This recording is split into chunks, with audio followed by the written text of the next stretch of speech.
Élie était l'homme hardi qui osait affronter le méchant roi Akab. C'était aussi l'homme qui échappait sans cesse à ses poursuivants. Et sur ces points-là, la vie du Christ présentait une certaine ressemblance avec celle d'Élie. Il était donc facile de les prendre l'un pour l'autre, d'autant plus qu'une prophétie, la dernière de l'Ancien Testament, disait qu'Élie devait revenir. Ainsi, pour certains, Jésus c'était Jean-Baptiste, pour d'autres c'était Élie, et pour d'autres c'était un prophète de plus. Il ressort de tout ceci qu'on n'avait de lui qu'une idée assez vague, mais il se dégageait de sa personne, de sa conduite et de son enseignement un tel rayonnement que non seulement on le prenait pour un prophète, mais encore pour un grand prophète. Jusqu'ici, une chose nous saute aux yeux. Quelque différentes que puissent être les opinions des gens de son temps, on ne le considérait pas comme un homme ordinaire. Et si on juge Jésus-Christ d'après l'influence qu'il a jetée sur le monde, nul ne peut se comparer à lui. Prenez tous les prophètes de l'Ancien Testament. Aucun ne se compare à lui. Prenez tous les fondateurs de toutes les religions du monde. Aucun ne peut se comparer à lui. Prenez Mahomet, le fondateur de l'islam. Mettez sa vie et son œuvre à côté de la vie et de l'œuvre de Jésus-Christ. Que trouvons-nous chez l'un? La faillite devant ses propres lois. Car il a, par exemple, dépassé le quota d'épouses qu'il avait lui-même fixé. Et Mahomet est ainsi bel et bien le premier violateur de ses propres lois. Quant à son œuvre, on la voit se propager à la pointe de l'épée dans des fleuves de sang, tandis que chez Jésus, nous le trouvons partout vivre à la hauteur de son enseignement, et nous le voyons vivre, vaincre et mourir par la seule force de l'amour. Le seul sang qu'il ait jamais répandu, c'était le sien. Aucun ne pouvant soutenir la comparaison, nous ne continuerons pas à les comparer. Après avoir lu ce que sa génération disait de lui, voyons un peu ce qu'en dit la nôtre, car après 20 siècles de christianisme, on devrait savoir qui est Jésus. Eh bien, reprenons sa question. Qui dit-on que je suis? Les uns répondent, c'est un philosophe. Tous les philosophes sont d'accord pour dire que c'est un grand homme. Ceux-là même qui nient sa divinité sont obligés de lui donner la première place dans l'histoire du monde. Un de mes amis, qui avait lu Nietzsche, Kant et Platon, m'a dit qu'aucun système de philosophie n'égalait celui de Jésus-Christ. Sur le plan philosophique, c'est un grand homme. Qui dit-on que je suis? Un philosophe. Qui dit-on que je suis? Un idéaliste. Quelqu'un qui a suivi sans dévier l'idéal qu'il s'était tracé, le novateur d'un idéal plus élevé que celui de ses contemporains, quelqu'un qui a prêché un meilleur idéal par un meilleur exemple. Qui dit-on que je suis? Un philosophe. Qui dit-on que je suis? Un idéaliste. Qui dit-on que je suis? Un martyr. Un martyr victime de son franc-parler. Non seulement un homme qui a eu un idéal, mais qui a souffert pour son idéal, qui a risqué sa vie pour une bonne cause. Un peu comme Marie Curie, victime de la manipulation du radium, un peu comme tous les résistants de tous les temps qui ont laissé leur vie dans la lutte pour la liberté et contre l'oppression. Qui dit-on que je suis? Un philosophe, un idéaliste, un martyr. Qui dit-on que je suis? Un illuminé. Eh oui, C'est la version actuelle de ce qu'on disait de son temps. Il est fou, il a un démon. Ça se trouve dans l'évangile de Marc et l'évangile de Jean. C'est un mystique détraqué qui s'était proclamé Dieu et qui a été suivi par une poignée d'ignorants dont le fanatisme n'était dépassé que par la bêtise. Qui dit-on que je suis ? Un philosophe, un idéaliste, un martyr, un illuminé. Qui dit-on que je suis ? Un personnage historique. Quelqu'un qui a vécu il y a très longtemps. Une vieille histoire, quoi. Même si c'est une belle histoire, qu'on ne raconte plus guère qu'aux enfants et aux très vieilles personnes, que l'on garde comme un vieil album de famille qu'on sort aux grandes occasions, à Noël, à Pâques, à la Pentecôte, et encore, parce que ces jours-là, c'est congé. Qui dit-on que je suis ? Un grand homme, Seigneur. Mais tu n'es plus l'homme des évangiles. Car quand on entend ce qu'on dit de toi, on comprend mieux cette parole de l'Épître aux Hébreux. Considérez celui qui a enduré contre sa personne une telle contradiction. Tous ces avis dont on le revêt, même les plus flatteurs, comme un philosophe, un idéaliste, un martyr, ce n'est en réalité que des dépouillements. Toutes ces opinions n'arrivent qu'à le rabaisser, et parfois même plus que ses détracteurs. Car quand on dit de lui qu'il est fou, qu'il a un démon, au moins là, on ne le croit pas. Si bien que la découverte de qui est vraiment Jésus doit nous tenir à cœur, même si elle doit être laborieuse. C'est ainsi que dans l'évangile de Jean, au chapitre 9, un aveugle né, guéri par Jésus-Christ, a fait la découverte du Fils de Dieu. Lorsqu'il a été guéri, on lui a posé des questions.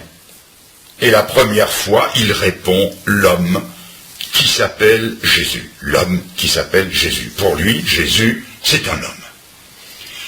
À de nouvelles questions, il monte d'un cran dans son appréciation et il répond « c'est un prophète ». Un prophète. Une troisième fois, il rencontre le Seigneur, il ne l'a jamais vu, mais il reconnaît sa voix.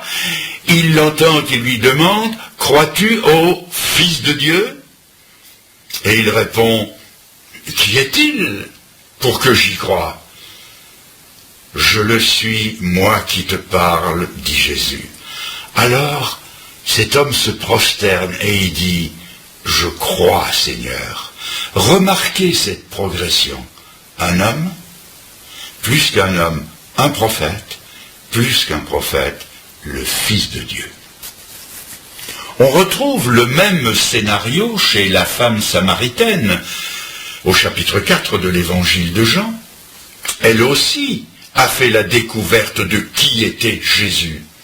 D'abord avec mépris. Elle pense, en le voyant arriver au puits de Sichar, où elle est venue puiser de l'eau, elle pense donc méprisante, encore un juif. Puis elle dit, Seigneur, je vois que tu es prophète. Et peu après, elle saluera en lui le Messie. Un homme, plus qu'un homme. Un prophète, plus qu'un prophète. Maintenant, il est le Fils de Dieu, le Messie promis, le Sauveur du monde. Et je me souviens des premières semaines qui ont suivi ma conversion, quand j'ai fait la découverte de Jésus-Christ. J'avais été sauvé de mes péchés, un peu comme cet aveugle dont je viens de parler, qui avait été sauvé de sa cécité, c'est-à-dire sans vraiment connaître l'auteur de son bonheur. Je m'étais repenti de mes péchés devant Dieu, je m'en étais détourné, je croyais que mon salut venait de Dieu seul, que lui seul pouvait me sauver, mais tout en ayant saisi par la foi l'offre du salut, il me restait à faire la connaissance et la découverte de Jésus-Christ. Oh, la souffrance secrète, parce que je ne connaissais pas le Fils de Dieu. Dieu avait fait de lui le sauveur du monde, et tout en voulant croire Dieu, je ne pouvais pas voir comment Jésus pouvait être mon sauveur à moi.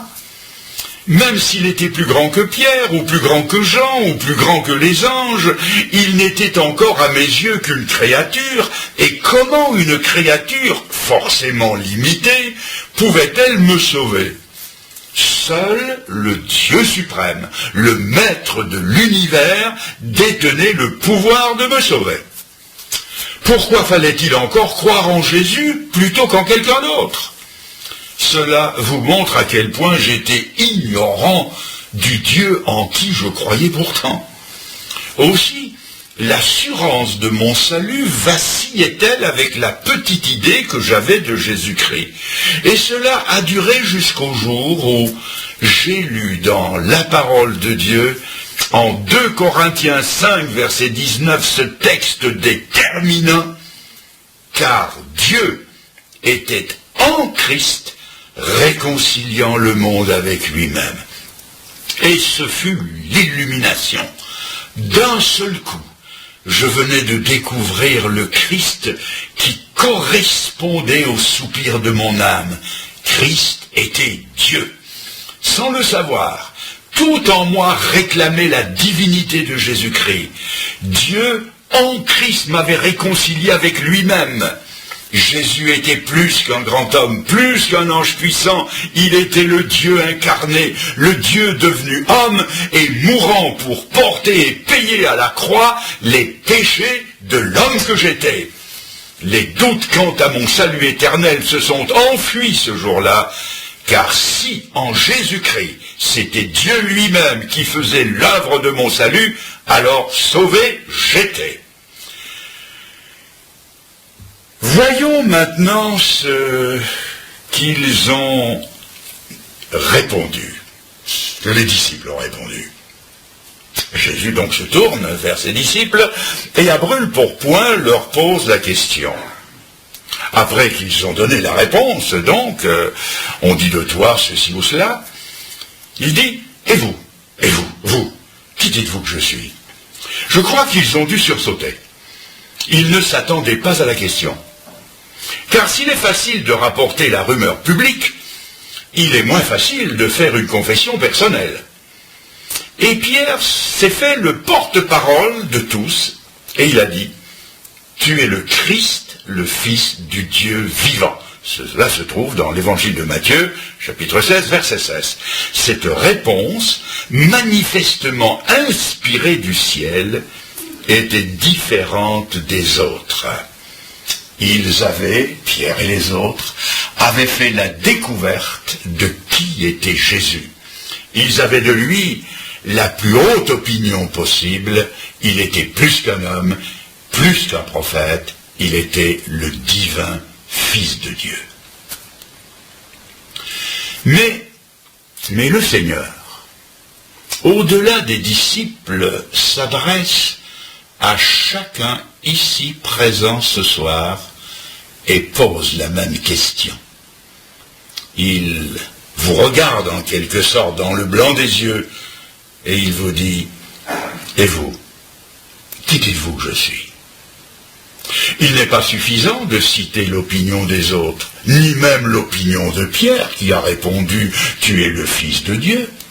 Le Seigneur s'adresse à chacun de vous individuellement, comme si au sein de cette foule vous étiez seul avec lui. Car tôt ou tard, ne l'oubliez pas, notre attitude envers lui devra devenir une attitude personnelle, et si ce n'est pas dans cette vie, ce sera dans l'autre. Alors, qui dites-vous qu'il est ? Mais allez-vous peut-être répondre, mais en quoi cela peut-il m'affecter ? Quelles répercussions cela peut-il avoir dans ma vie si je crois que Jésus-Christ est ou un homme ou un prophète ou le Fils de Dieu ? Et vous avez raison.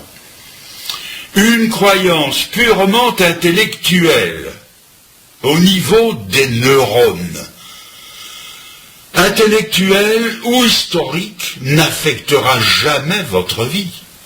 Vous pouvez avoir du